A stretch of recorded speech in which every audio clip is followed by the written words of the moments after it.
आपके हिसाब से आजकल के गीतों में प्रदूषण क्यों और कहाँ से आ गया? क्या ऑडियंस भी, तो वो तो कहते हैं कि ऑडियंस सुनना चाहती है, हम उनके लिए गीतों को लिखते हैं, वो प्रचलित होते हैं, वो चलती है, वो गाने चलते हैं।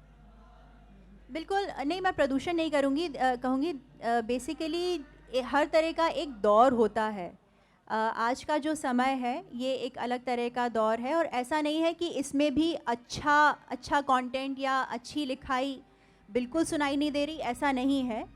लेकिन जो मास होता है वो हमेशा एक मेरे ख्याल से एवरेज को लेकर के चलता है। तो ज़रूरी नहीं है कि उसमें आपको बहुत साहित्यिक या बहुत हाई लिटरेचर वैल्यू आपको उसमें सुनाई पड़ेगी, वो बिल्कुल ज़रूरी नहीं है। और वो सिर्फ लिटरेचर के बारे में नहीं, सभी चीज़ों में ही वो होता है। चाहे वो मूवीज़ भी हो, चाहे वो म्यूज़िक भी हो, या किसी भी आर्ट फॉर्म में हो, तो मतलब वो that has been there in all cases. पसंदीदा गायकों की मैं आपकी बात करूं और फिर रचनाकारों की बात करूं, दोनों अलग अलग। शुरुआत आपसे, गायक और कविताओं में रचनाकार कौन? जो भी अच्छा है, सब मतलब बहुत सारे अलग अलग लोग हैं जिनको अच्छा लगता है, बट फिल्मी गाने हम लोग थोड़ा कम ही सुनते हैं, मतलब कोशिश करते हैं कि ना सुने। क्लासिकल? तो मतलब पुराने ज़माने के जो हैं वो तो ऑब्वियसली सुनते ही हैं, और उसमें कुछ ऐसा चूज़ नहीं कर सकते कि कौन अच्छा है कौन नहीं है।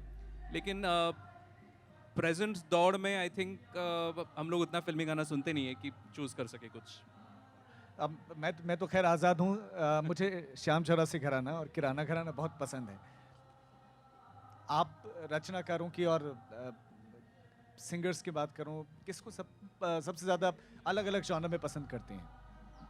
देखिए, कवियों में तो जिन कवियों को मैंने ज़्यादा पढ़ा है, जैसे दिनकर जी की रश्मि रथी मुझे बेहद पसंद है, और महादेवी वर्मा जी की, हरिवंश राय बच्चन जी की कविताएं मुझे बहुत पसंद हैं। हाल में हम लोगों ने काफ़ी कविताएं कुछ जो नए कवियों की कंपोज़ की हैं, जैसे विनोद कुमार शुक्ल जी की कुछ कविताएं हम लोग आज गाते हैं, तो उनकी रचनाएं बहुत प्रिय हैं मुझे।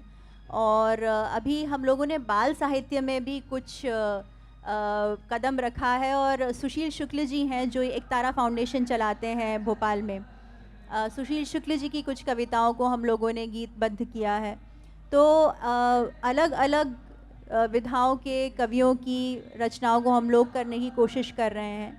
और जहाँ तक सिंगर्स का सवाल है, तो देखिए, बचपन में तो मैं हर तरह का म्यूज़िक सुनकर बड़ी हुई हूँ, पुराने फिल्मी गानों को, गज़लों को सुन कर के बड़ी हुई हूँ, लेकिन और क्लासिकल भी जो भी सुना।